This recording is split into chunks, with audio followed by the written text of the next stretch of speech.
Assalamualaikum warahmatullahi wabarakatuh.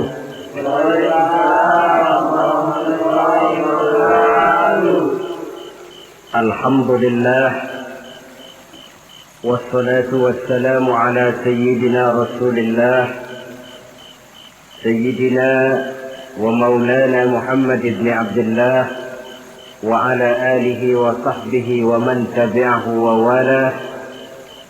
Subhanaka la ilma lana illa ma 'allamtana innaka antal alimul hakim. La haula wa la quwwata illa billahil aliyyil azim. Amma ba'd. Saudara-saudara hadirin kaum muslimin rahimakumullah. Di bulan ini sebagian saudara-saudara kita yang mendapat panggilan Allah untuk melaksanakan ibadah haji telah mulai mempersiapkan diri untuk melaksanakan ibadah yang istimewa ini. Apa keistimewaan daripada ibadah haji?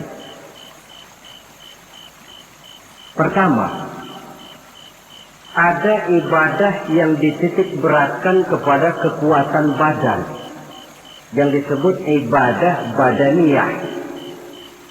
Misalnya puasa atau sholat. Ada pula ibadah itu yang titik beratnya adalah hati, yang disebut ibadah qalbiyah.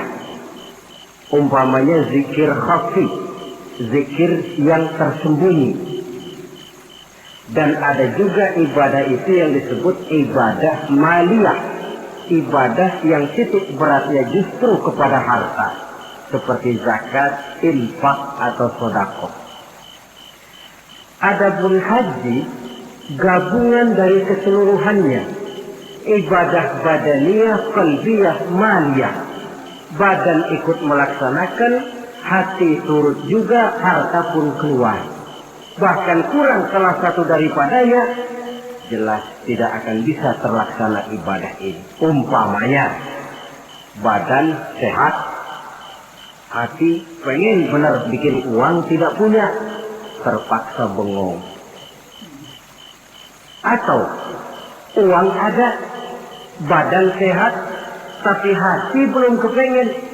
Barangkali ke New York sampai, ke London, Paris, mondar-mandir, tapi ke Mekah nggak bisa sampai. Lantaran hati itu yang memang belum pengen. Jadi ibadah haji ini merupakan gabungan badaniyah, qalbiyah, maliyah. Yang kedua, ibadah-ibadah yang lain jikalau sudah sampai waktunya bisa dikerjakan di berbagai tempat. Ramadan, kalau sudah masuk waktunya mau puasa di Jakarta bisa, di Bandung boleh, di Bogor pun jadi. Zakat, kalau sudah sampai haul dan nisabnya, mau dikeluarkan di rumah bisa, di kantor pun boleh. Tidak demikian dengan haji. Dia hanya bisa dikerjakan pada waktu tertentu dan di tempat yang tertentu juga. Kan belum pernah kita dengar orang pergi haji ke Cengkareng. Waktunya tertentu, tempatnya pun tertentu juga. Ini keistimewaan daripada ibadah haji. Oleh karena demikian istimewanya ibadah ini, Allah Subhanahu wa ta'ala mendorong melalui lisan baginda Rasulullah sallallahu alaihi wasallam, di mana Nabi bersabda, al-hajjul mabrur laisa lahu jazaa illa al-jannah. Bahwa haji yang mabrur tidak ada balasan lain dari Allah kecuali surga. Pada kesempatan ini saya ingin ikut menitipkan pesan dan kesan kepada saudara-saudara kita yang akan menunaikan ibadah haji. Apa yang sebaiknya dipersiapkan? Pertama, dan ini yang terpenting, niat. Dengan meninggalkan tanah air menuju Makkah, Madinah, kita bukan turis, bukan mau pergi piknik, Jangan ada niat lain selain niat ibadah karena Allah. Walaupun kita bertemu dengan tempat yang baru, pengalaman yang baru, teman yang baru, tapi niat pertama untuk ibadah karena Allah. Kenapa niat ini penting? Kadang-kadang, maklumlah, begitu turun di Jeddah, masuk ke pasar, sudah virus yang dicari, permadani yang dibeli, padahal haji belum lagi mulai. Sudah cincin diributin.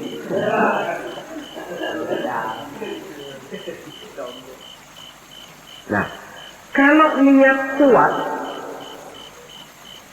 maka dalam pelaksanaan ibadah haji nanti, jangankan bertemu dengan yang enak, bertemu dengan yang tidak enak pun akan jadi enak. Sebab apa? Maaflah saudara, kalau mau dicari kenikmatan biologis dalam ibadah haji hampir tidak ada. Tapi kenapa orang mau? Uangnya minimal 4 juta keluar. Rumah dia tinggalkan, anak yang masih kecil dia tinggalkan. Karena famili handai solan keluarga ditinggalkan. Melintasi samudera melalui berbagai negara. Sampai dia di Makkah sana berdesakan dengan jutaan manusia. Tidur tidak teratur. Manusianya kadang-kadang kasar, iklimnya pun buat. Tapi saya belum pernah dengar ada pergi haji. Tidak pernah pulang haji lalu ditanya, Pak Haji bagaimana di Mekah? Buat taubat lagi-lagi. Belum pernah ada. Belum pernah ada. Malahan yang sering kita dengar, bagaimana Pak Haji? Ya Allah Ustaz, pada waktu saya melakukan tawaf wida, mengucapkan selamat tinggal kepada Ka'bah, akan kembali ke kampung halaman dengan air mata berurai membasahi pipi tanpa terasa. Dikala itu batin saya menjerit, ya Allah, kapan saya bisa kembali kemari lagi? Pulang saja belum, sudah mikirin mau kembali. Apa yang dirasakan? Kebahagiaan batin karena niat kuat lantaran bisa menjawab panggilan Allah. Kalau hati bahagia, batin bahagia, penderitaan badan tidak terasa. Ini yang harus digarisbawahi. Kalau hati bahagia, penderitaan badan tidak terasa. Kita ambil contoh. Ibu kita, dikala melahirkan kita, pilihan cuma 2. Kalau tidak hidup, mati. Betul apa betul?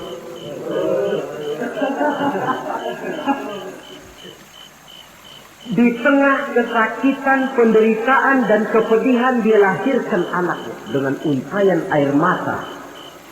Begitu anak lahir dengan selamat, di tengah kepedihan tiada tara, si ibu senyum.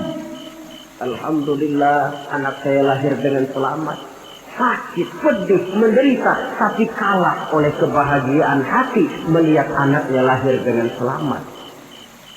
Kan gak ada ibu begitu anaknya lahir lalu ditunjuk, gara-gara kamu sialan.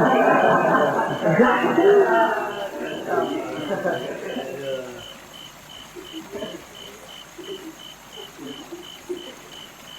Zaman kita masih muda dulu. Punya pacar, rumahnya jauh. Kalau mau apel lewat pohon bambu. Hujan gerimis. Cukup seram, jalanan licin. Tapi giliran apel, kira-kira berangkat enggak? Wajib.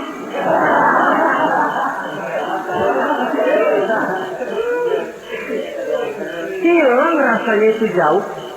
Tidak seram lewat pohon bambu. Gerimis malah menambah keindahan. Kenapa? Lantaran hati bahagia. Kalau hati sudah bahagia, penderitaan badan tidak terasa. Itulah pentingnya niat. Kalau memang niat lemah, yang dekat pun terasa jauh. Tapi kalau niat kuat, yang jauh akan terasa menjadi dekat. Dan oleh karena niat kuat, Allah akan memberikan jalan. Yakinlah itu. Saudara, ketika saya melaksanakan ibadah haji, Saya bikin haji ifrat, masuk Mekah itu orang sudah berkumpul di Mekah. Tapi saya memang punya niat kuat, bagaimanapun di dalam tawaf saya harus bisa mencium Hajarul Aswad. Padahal manusia jutaan, saya tawaf berdesak-desakan dengan jutaan orang. Niat kuat, saya harus bisa mencium Hajar Aswad. Apa yang terjadi? Sedang enak-enak saya tawaf, diseruduk orang Afrika yang tinggi gede. Diseruduk mental saya. Apa yang terjadi? Saya mental jatuh pas di depan Hajar Aswad. Orang Jawa bilang dilalah. Dilalah, kok ada jalannya? Diseruduknya sakit, tapi kok jatuhnya di situ? Oh, saya pikir Allah memberikan jalan karena niat yang kuat. Tidak cuma sekedar ibadah haji, ibadah apapun saja, ini fondasi utama, niat. Jika sudah rapuh niat, nilai ibadah tidak akan sampai kepada tingkat kesempurnaannya. Apalagi untuk melaksanakan ibadah haji ini. Jangan sampai ada niat, di Mekah nanti belanja jam tangan lebih murah. Atau nanti kalau sudah pulang kepengen pakai peci putih dipanggil Pak Haji. Lalu siapa yang lewat cium tangan sama saya. Niat ibadah karena Allah. Jangan sampai ketumpangan niat-niat lain yang bisa memalingkan kita daripada niatan ibadah itu sendiri. Satu. Yang kedua, apabila bapak, saudara, ibu-ibu sudah sampailah di tanah haram nanti, puas-puaskan di sana melaksanakan ibadah. Mumpung sudah ada di sana. Sebab itu kalau orang sudah ada kemampuan, jangan lagi ditunda bikin haji ini. Nabi ancam betul itu. Man kana lahu sa'ah falam yahus falyamut in sa'a yahudiyan wa in kana nasraniyan. Apabila orang sudah memiliki kemampuan untuk berhaji tidak dia laksanakan, dia boleh pilih mau mati secara Nasrani atau Yahudi. Imam Syafi'i berkata boleh juga ditunda sampai tahun depan, tapi dengan catatan. Pertama, jangan putus niat. Selalu niat bahwa tahun depan dia mau pergi haji. Yang kedua, dan ini yang berat, dia tidak boleh mati pada tahun itu. Ya kalau niat tidak putus bolehlah, tapi kalau tidak mati tahun itu, ini kan mesti bikin perjanjian sama malaikat maut, ini repot. Mumpung ada di tanah haram, apalagi di tempat-tempat yang mustajabah, di mana doa dijawab Allah, kuatkan diri melaksanakan ibadah. Mumpung ada di sana. Kapan lagi mau mengejar keuntungan sebesar itu? 1 rakaat di Masjidil Haram sama nilainya dengan 100.000 rakaat di masjid-masjid lain. Tahun depan belum tentu kita bisa kembali lagi. Taruh kata rezeki ada tapi umur belum tentu ada. Taruh kata umur sampai tapi rezeki belum tentu ada. Mumpung ada panggilan sudah sampailah kita di sana. Pusing-pusing dikit berangkat ke masjid, capek-capek dikit berangkat ke masjid. Puaskan hati dan diri melaksanakan ibadah. Kalau malas yang diperturutkan,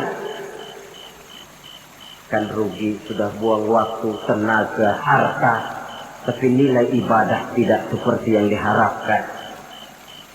Jadi yang kedua, mumpung ada di sana, puas-puaskan diri melaksanakan ibadah.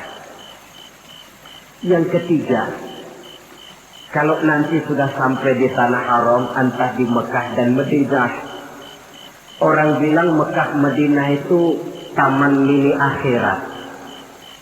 Artinya apa? Di sana orang harus jujur kepada diri sendiri. Kalau menemukan berbagai kesulitan, jangan mencari kambing hitam.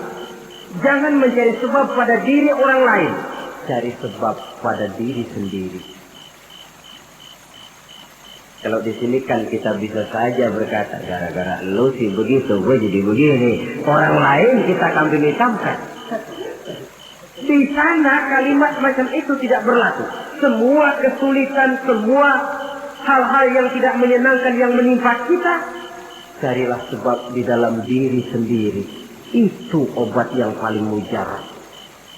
Sebab kita ke sana memang dengan pengakuan segala dosa.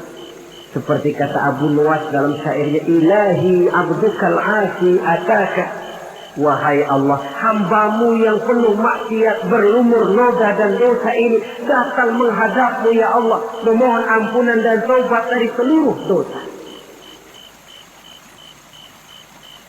Kata perbuatan yang tidak terkontrol akan mendatangkan kesulitan dan obatnya tidak lain taubat. Saya punya seorang teman. Dia di sini nggak pernah kemana-mana. Begitu masuk Mekah jalan-jalan melulu. Temennya kasih tahu, Ji, jangan jalan-jalan melulu, nanti susah dicari kalau ada perlu.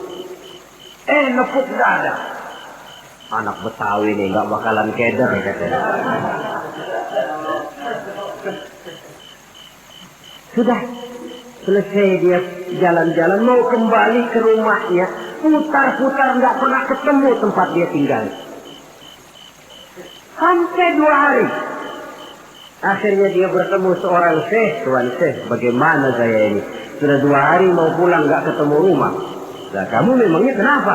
Ya pikir-pikir saya juga sih. Lidah ini nggak terjaga. Pakai nepuk dada nggak bakalan salah jalan lah. Nggak bakalan keder lah. Nah, sana kau masuk Masjidil Haram. Tawaf. Sembahyang sunnah, sujud di depan Ka'bah, akui dosa dan kesalahan.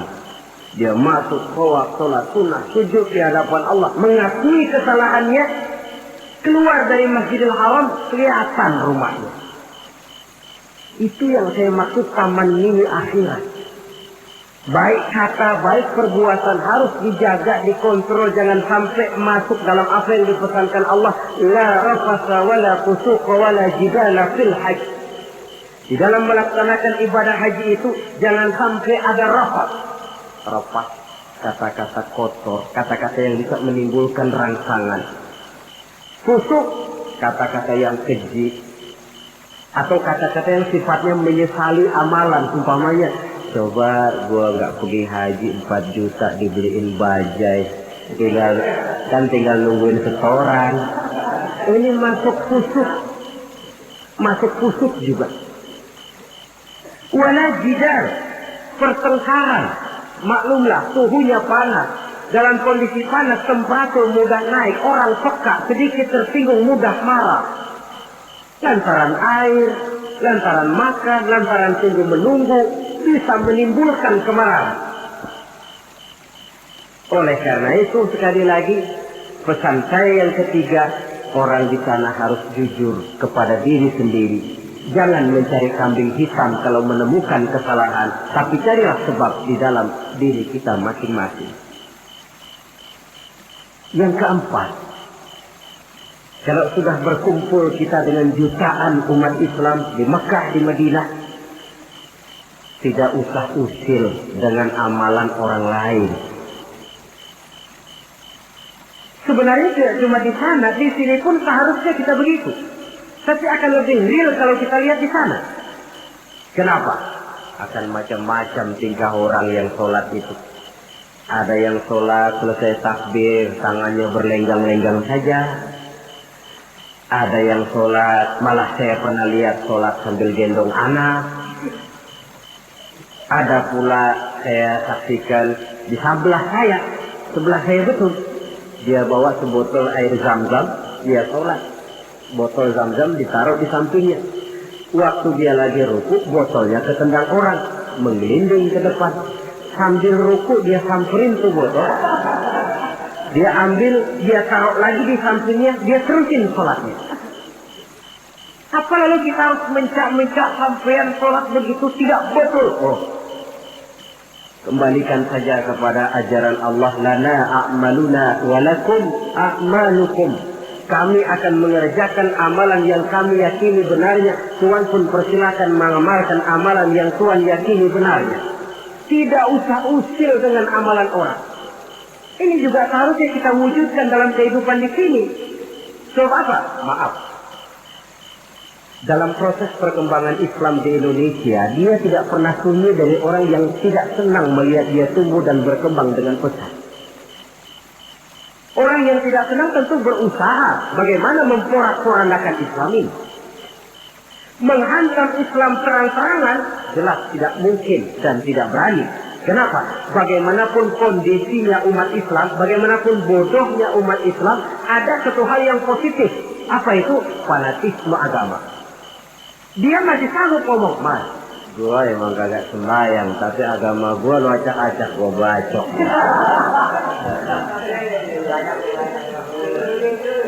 Dari segi fanatisme positif itu positif. Maka orang pun lalu tidak berani menghantam Islam dengan membuka front secara terbuka. Mau menghantam Islam, mereka belajar dari Van der Plas, dari Dr. Groye, masuk ke tengah-tengah umat Islam. Kalau perlu pakai peci, pakai peci. Perlu pakai sorban, pakai sorban. Nggak bisa assalamualaikum, latihan assalamualaikum. Bikinin kalau perlu merek Islam. Yang mereknya Islam, tapi tujuannya bikin kacau dalam Islam. Lihatlah Islam sejati, Islam murni, paling akhir Islam jamaah, lebih akhir lagi Islam ingkar sunnah. Mereknya Islam. Tapi ini kalau sudah mengkafirkan orang yang tidak sepaham dengan dia, kan sudah mulai menimbulkan benih kekacauan. Kalau cara ini dirasakan tidak berhasil, diputar lagu lama. Apa lagu lama itu? Lagu khilafiyah. Satu pakai usolik, satu tidak, bisa RT. Satu kunut, satu tidak, bisa kampung. Satu Jumat azan sekali, satu dua kali, bikin masjid lagi. Bukankah akan lebih baik mencari titik persamaan daripada sekedar memperbesar pola perbedaan? Apalagi kalau perbedaan itu menyangkut hal yang tidak prinsip. Furu'iyah. Ingat saya kalau ditanya orang, jawaban saya paling enak. Ustaz, kalau subuh pakai ulut nggak? Kalau saya pakai. Yang tidak pakai bagaimana? Yang tidak pakai, kata yang tidak pakai. Kata yang tidak pakai. Jadi pakai kunut betul? Betul, karena saya pakai kunut. Tidak pakai kunut juga betul? Betul, kata yang tidak pakai kunut. Nah, kalau yang kunut betul, yang tidak kunut betul, lalu yang salah yang mana Ustaz? Yang salah iya, yang subuh enggak semayang.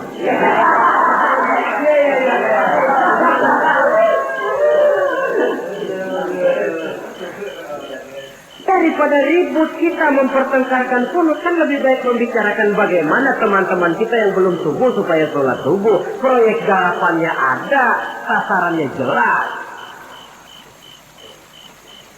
Hal-hal yang menyangkut khilafiyah semacam ini sampai kiamat tidak akan pernah selesai. Sebaiknya memang tidak usah usil dengan amalan orang. Dan ini dicontohkan benar di dalam pelaksanaan ibadah haji. Kita lihatlah mereka yang sholat dengan tingkah macam-macam, dengan pola macam-macam. Apa lalu kita harus ngotot mempertahankan cara ini tidak betul? Oh, terlalu riskan. Jadi bapak, saudara, ibu yang nanti di sana melihat pengalaman macam-macam, tidak usah usil dengan amalan orang. Mari kita amalkan apa yang kita yakini benarnya. Yang kelima, pesan saya kepada jamaah haji, ibadah haji itu ibadah yang berat. Oleh karena itu, orang melaksanakan haji itu harus bawa sabar yang sebanyak-banyaknya. Sabar yang tidak ada batasnya. Banyak kasus terjadi karena kurangnya kesabaran. Kadang-kadang sepasang suami istri, dia mau tawaf, kata suaminya, Bu, saya mau bikin tawaf sunnah. Kau tunggu saja di tiang sebelah sini, jangan kemana-mana. Istrinya setia nunggu di tiang itu. Padahal semua tiang di Masjidil Haram bentuknya hampir sama. Si suami pun tawaf berputar mengelilingi Ka'bah. Karena tawaf berputar, pada akhirnya selesai tawaf, istrinya ditaruh di tiang sebelah sini, dia cari di tiang sebelah sana. Mutar-mutar tidak ketemu. Setelah ketemu capek, muka sudah merah, keringat bercucuran, marah setengah mati si suami. Kau sudah saya bilang jangan jalan kemana-mana, masih jalan juga. Padahal istrinya mah nggak kemana-mana, dia yang keliru arah. kadang karena air, kadang karena makanan. Hal-hal yang sedikit menyebabkan kita peka, mudah sekali dengan watak marah. Dikala berpakaian ihram, sabar meninggalkan hal-hal yang menjadi pantangannya. Saya tidak bicarakan soal manasik, tata tertib pelaksanaan ibadah haji, karena manasik itu kalau diteorikan kelihatannya sulit, tapi kalau dipraktekkan nyatanya akan mudah. Saudara hadirin yang saya hormati, sabar itu kan tempatnya 3. Pertama, sabar dalam taat. Yang kedua, sabar di dalam meninggalkan maksiat. Yang ketiga, sabar pada waktu menghadapi musibah. Sabar dalam taat apa? Misalnya puasa. Biar lapar melilit perut, biar haus mencekik kerongkongan, kalau maghrib belum berbunyi jangan sentuh makanan. Sabar dalam taat. Begitu juga kita ketika terbungkus pakaian ihram, tidak boleh bersyukur, tidak boleh menggunting kuku, tidak boleh membunuh binatang. Sabar di dalam taat. Yang kedua, sabar dalam meninggalkan maksiat. Umpamanya, kita tadinya penggemar minuman keras, taubat, meninggalkan minuman keras. Itu pun perlu kesabaran. Sebab apa? Orang macam-macam. Dia tahu kita bekas peminum, diledeklah kita. Yuk minum yuk. Alah, sekarang aja. Kemarin kan lu yang sukongin. Yang kemarin memerlukan kesabaran. Yang ketiga, sabar pada waktu menghadapi musibah, kesulitan.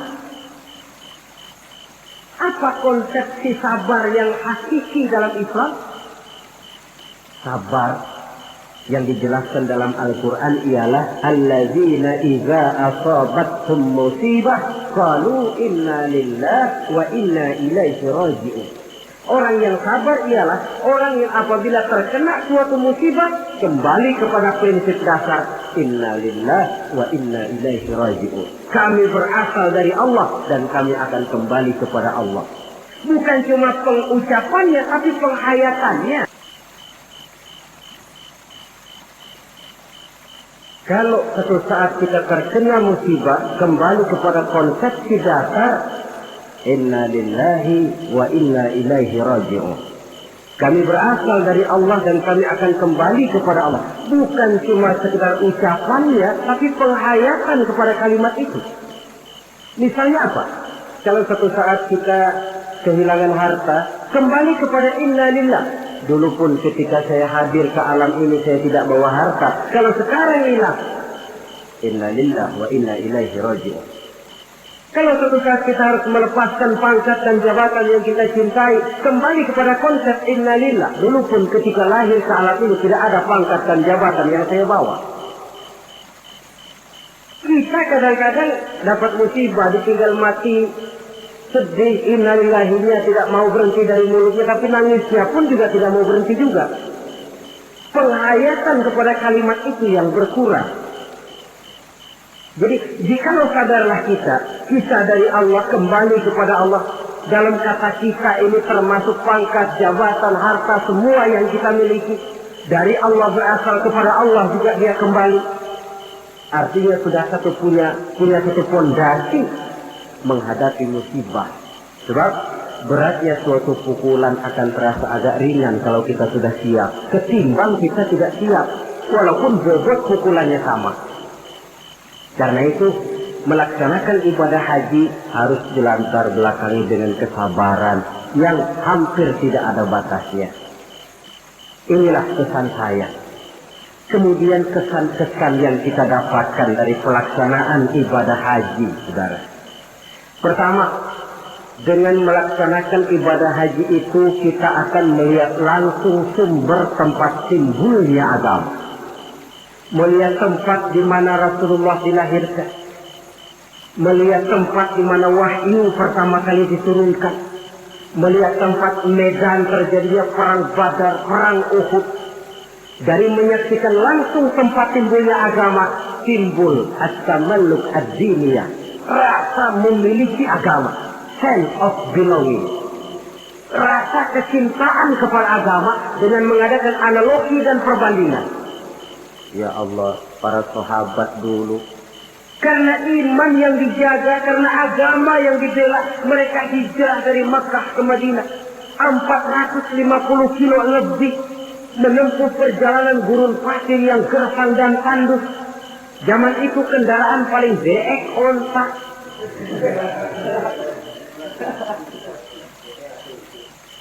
Untuk menegakkan akidah, melaksanakan syariat, mereka harus perang. Kita ini melaksanakan agama ibarat nasi mas tinggal nyuap. Rasul, para sahabat, generasi kemudian yang berjuang dengan untayan air mata, cucuran keringat, bahkan aliran darah. Apakah nasi yang tinggal nyuap ini masih harus tumpah ke tanah? Alangkah sayangnya melihat langsung sumber tempat timbulnya agama. Ada rasa kebanggaan, ada rasa tanggung jawab. Yang kedua kesan saya, orang bilang ibadah haji itu katanya Kongres Umat Islam Internasional.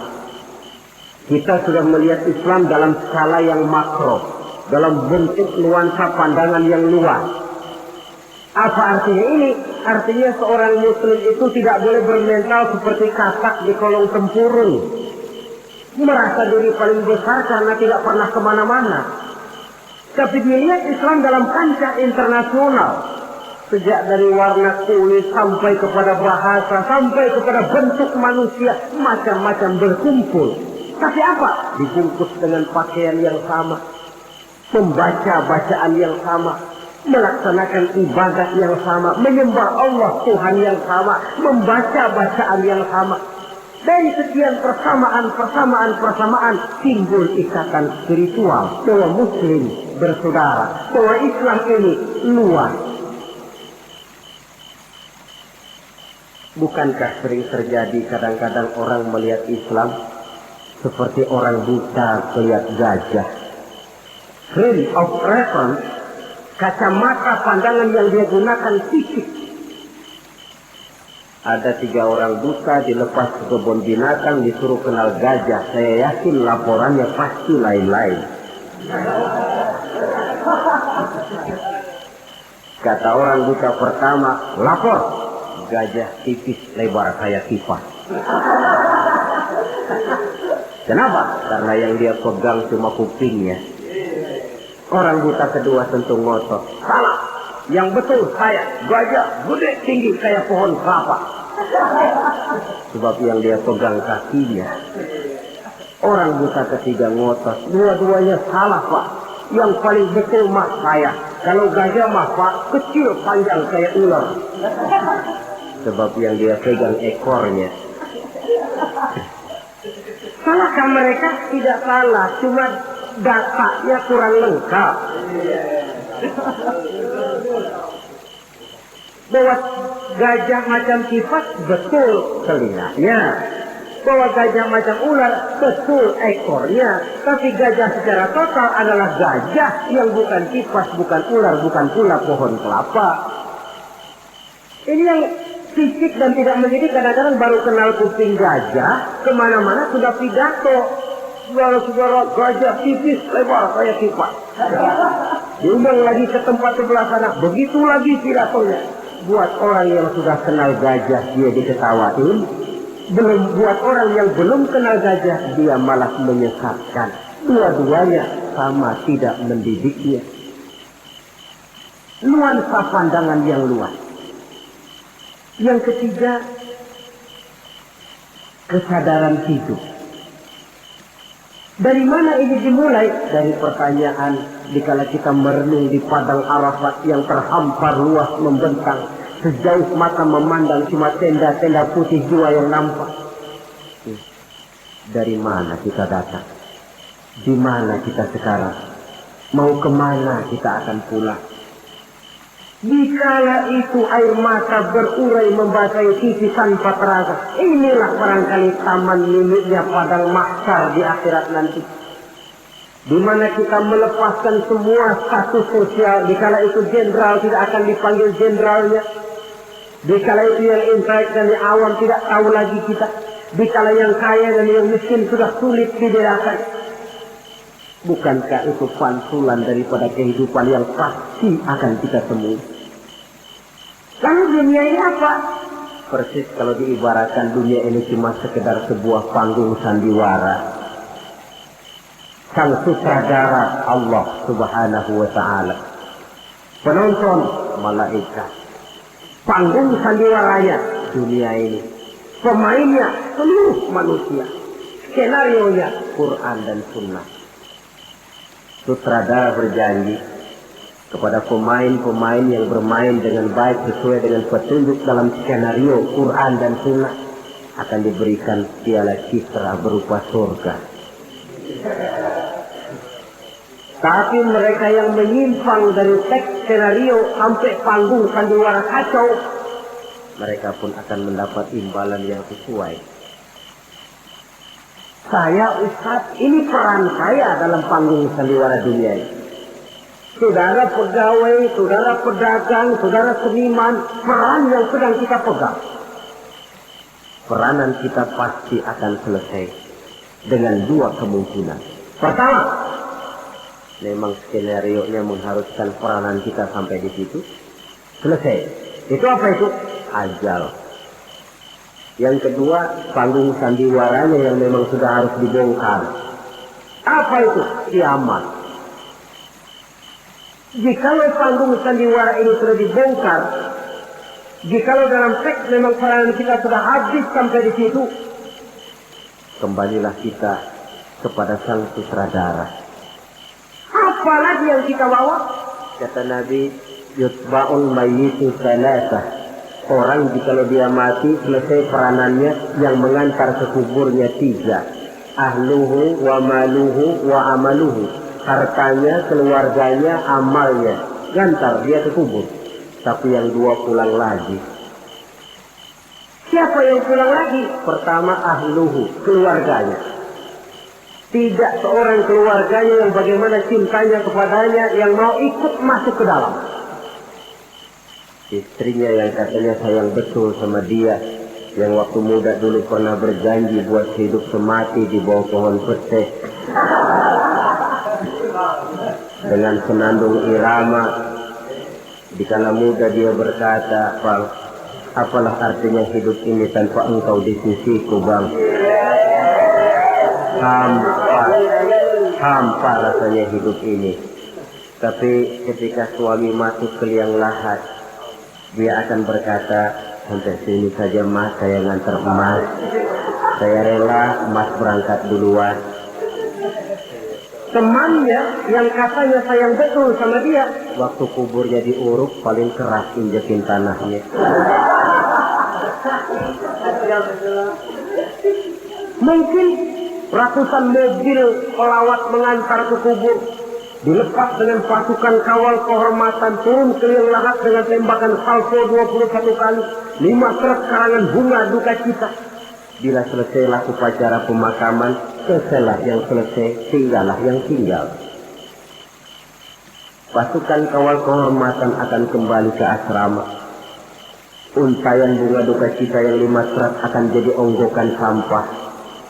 Tembakan salvo yang 21 kali tidak akan sempat membuat Munkar Nakir jadi mundur. Pada dikira kalau sudah ada salvo lalu Munkar Nakir pikir, gua kagak jadi tanya dah.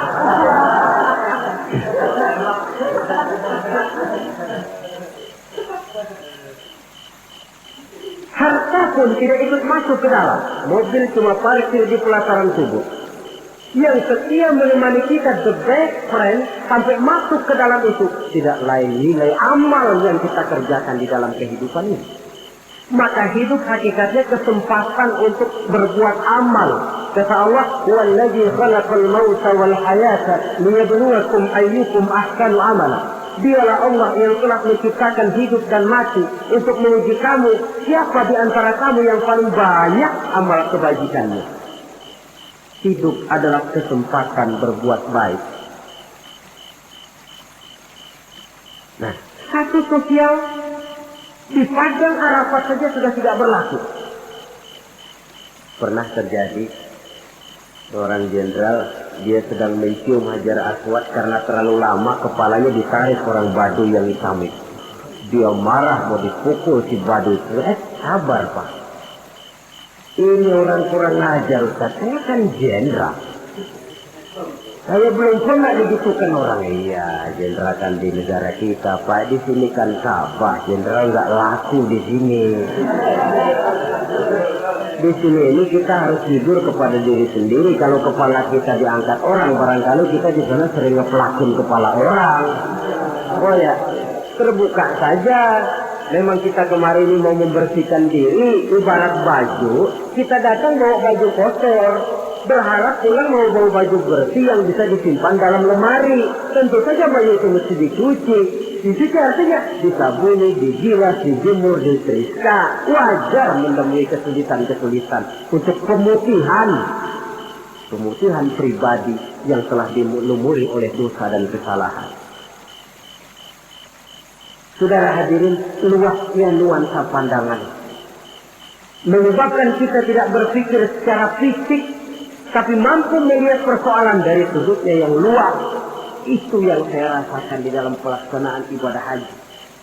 Karenanya saya pernah ke Bali, tapi tidak ada rasa kerinduan pengen ke Bali lagi. Saya pernah ke Jogja, ada orang cerita tentang Jogja, Borobudur, Parangtritis, rasanya kok biasa-biasa saja.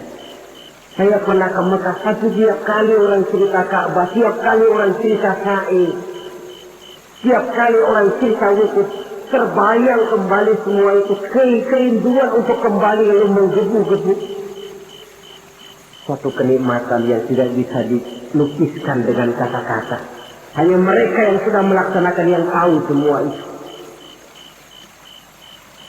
Paling akhir, tentu sekedar kesan kita harapkan Bapak, Saudara, Ibu yang akan melaksanakan haji ini tidak hanya sekedar bisa pergi, tapi kembalilah ke tengah keluarga dengan selamat.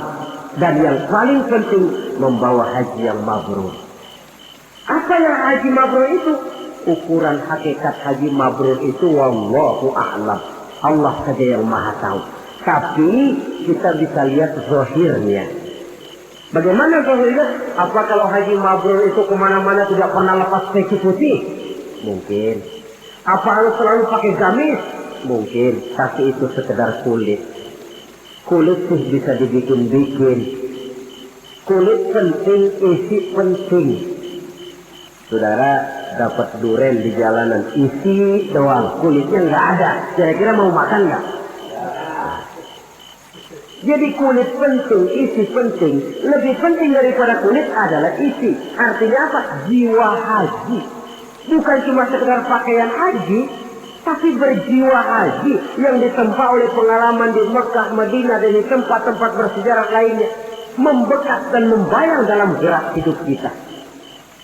Kalau setelah pulang haji lebih positif daripada sebelum dia berangkat, itu tanda di antara tanda-tanda haji yang mabrur.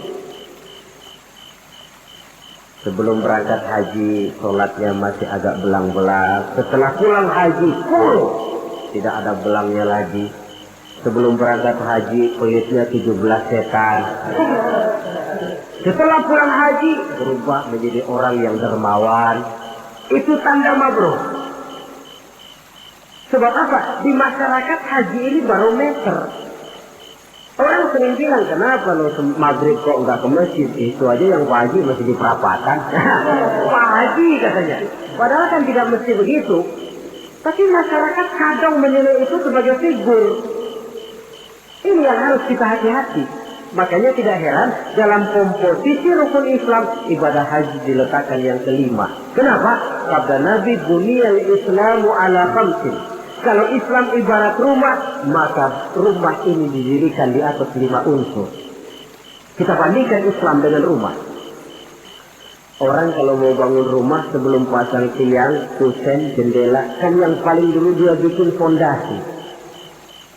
Dalam bangunan Islam fondasinya apa? Asyhadu an la ilaha illallah wa asyhadu anna Muhammadar Rasulullah. Kenapa saya katakan fondasi? Saya bersaksi tidak ada Tuhan melainkan Allah. Artinya apa? Artinya saya tidak akan menyembah kecuali hanya kepada Allah. Saya tidak akan minta tolong kecuali hanya kepada Allah. Saya tidak akan menggantungkan hidup kecuali hanya kepada Allah. Saya tidak akan minta rezeki kecuali hanya kepada Allah. Saya tidak akan pernah takut kecuali hanya kepada Allah. Fondasi. Kalau fondasi keropos, bangunan tidak akan tahan lama. Benar, Tuhan kamu Allah. Betul. 1 juta ya, tidak Tuhan. Ya, 2 juta, 2 juta, 10 juta enggak. Sekali Allah Tuhan saya, sampai titik darah saya yang paling penghabisan, Allah Tuhan saya. Ini fondasi yang mantap. Tapi kalau masih bisa digoncang, masih fondasinya rapuh, Tuhan kamu Allah, iya. Tunggal, lam yalid walam yulad. Ya, atur aja dah. Gimana kalau kita atur? Gimana ya? Pikir-pikir dulu. Masih pikir-pikir dulu pun merupakan ciri akan rapuhnya fondasi. Nah, kalau fondasi sudah siap, baru mulai naik pasang tiang. Dalam bangunan Islam yang jadi tiang apa? As-salat, imaduddin. Salat, tiang agama. Tiang pokok 5. Zuhur, asar, maghrib, isya, subuh. Tapi supaya bangunan ini kuat, ada tiang-tiang tambahan. Tahajud, hajat, istikharah, duha. Tiang-tiang tambahan supaya rumah kuat. Tapi jangan lupa, tiang diri di atas fondasi. Kalau fondasi miring, tiang ikut miring. Hanya orang sembahyang kan macam-macam. Ada yang harian, ada yang mingguan, ada yang tahunan. Yang harian itu ada yang mulus, ada yang belang-belang. Kalau yang belang, zuhur kena, asar out. Asar ketangkep, maghrib hilang. Maghrib kepegang, isya terbang. Ada yang mingguan, Jumat aja modal. Ngancam bener kalau sama Jumat. Ada yang tahunan, Idul Fitri sama Idul Adha. Yang tahunan itu lumayan daripada yang polos. Saudara-saudara, fondasi sudah, tiang sudah. Kalau rumah supaya ada batasnya kan perlu pagar, dinding. Yang menjadi dinding kata Nabi, asyamu junnatun. Puasa adalah dinding, benteng. Kenapa? Esensi puasa kemampuan mengendalikan nafsu. Kalau orang hidup tidak sanggup dan mampu mengendalikan nafsu, ada benteng, pagar, nggak ngacak-ngacak kebun orang. Tahu batas mana yang dia berhak dan tahu batas mana yang dia tidak punya hak. Kemampuan mengendalikan nafsu. Nah, sudah, fondasi sudah, tiang sudah, pagar sudah, rumah supaya bersihkan harus ada jendela, pintu, lubang angin, kamar mandi yang fungsinya membersihkan. Dalam agama yang fungsinya membersihkan zakat. Kalau dia zakat mal, dia bersihkan harta kita. Dia zakat fitrah, bersihkan jiwa kita. Zakat hijarah, bersihkan tanam-tanaman kita. Makanya kalau orang muslim nggak mau bayar zakat, sama juga rumah nggak pakai pintu, nggak pakai jendela, nggak pakai lubang angin, nggak ada kamar mandi, panas, lekam. Kata orang kampungnya. Anak yang kecil tuh, adik-adik kita, kalau nggak dibayarin zakat fitrahnya, panas tuh anak, sangar.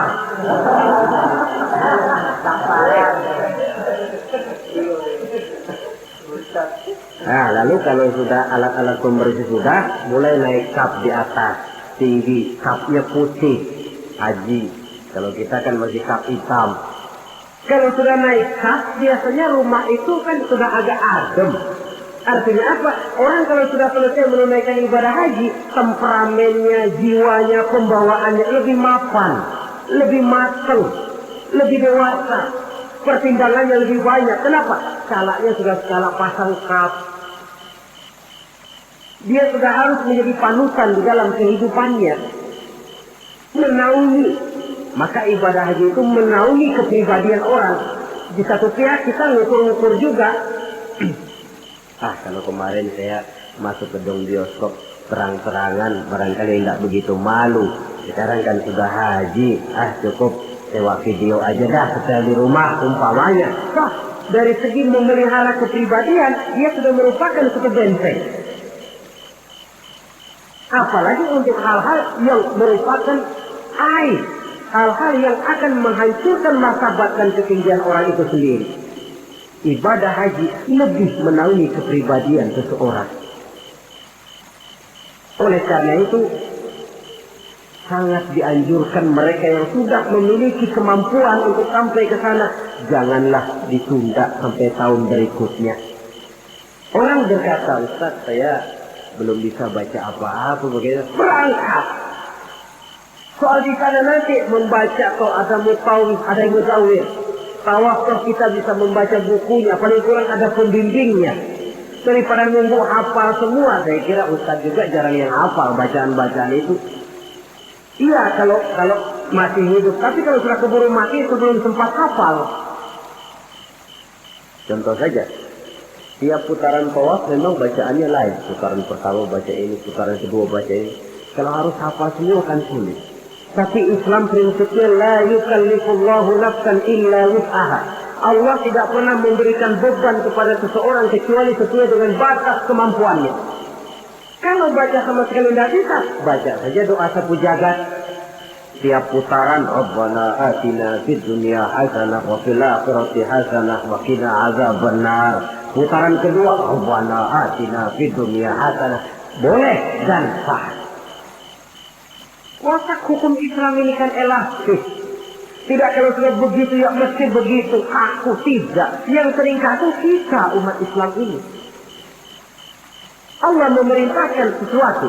Kalau kemampuan melaksanakan perintah berkurang, stres perintah menurun. Sholat wajib berdiri kalau mampu. Tidak mampu berdiri, duduk sholat sembayangnya. Kalau sembayang duduk tidak bisa, berbaring.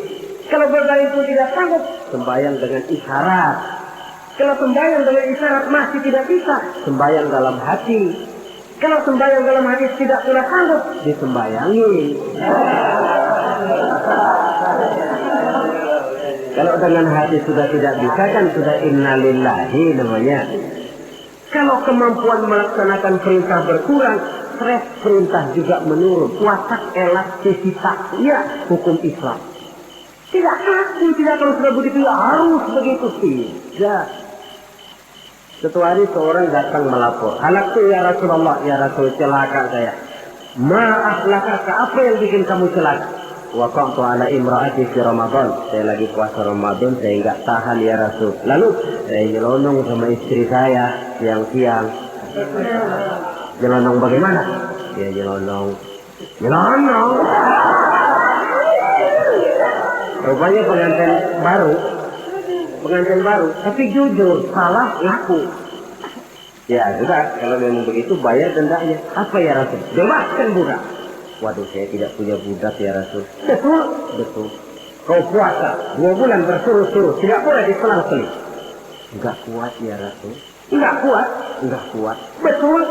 Betul. Yang sebulan aja nyelonong, apalagi yang 2 bulan. 2 kali nyelonong. Saya enggak kuat ya Rasul. Tidak kuat. Beri makan 60 fakir miskin, 1 orang 1 mut. Ya Rasul. Apalagi jangan memberi makan 60 fakir miskin. Istri saya di rumah sehari masak, 3 hari libur. Saya orang susah ya Rasul. Lagian saya pikir ya orang kebangetan juga. Sudah melarat sama larangan kok berani gitu. Akhirnya Rasul masuk ke dalam kamar, keluar kembali membawa sekeranjang kecil kurma. Kalau kau tidak punya apa-apa, nih bawa pulang, sedekahkan kepada orang-orang miskin di kampungmu. Ya Rasulullah, apa lagi? Di kampung saya itu yang paling miskin saya. Ya Allah. Rasul tersenyum, dia sudah bawa pulang kasih makan anak istrimu di rumah. Sudah melanggar larangan, dapat kurma lagi. Elastis. Tidak, kalau sudah begitu ya mesti begitu. Tidak. La yukallifullahu nafsan illa wus'aha. Dalam ayat lain, yuridullahu bikumul yusra wa la yuridu bikumul usra. Allah menginginkan kemudahan kepadamu dan sama sekali Allah tidak menginginkan kesulitan bagi kamu.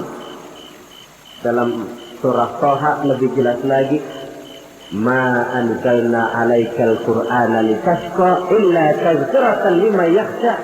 Kami tidak turunkan Quran ini untuk bikin sulit hidup kamu, tidak. Ini cuma peringatan bagi orang-orang yang takut kepada Allah.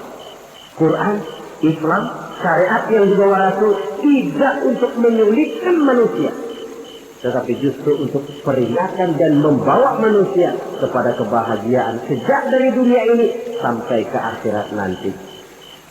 Oleh karena itu, tidak lain tentunya kita ikut mendoakan.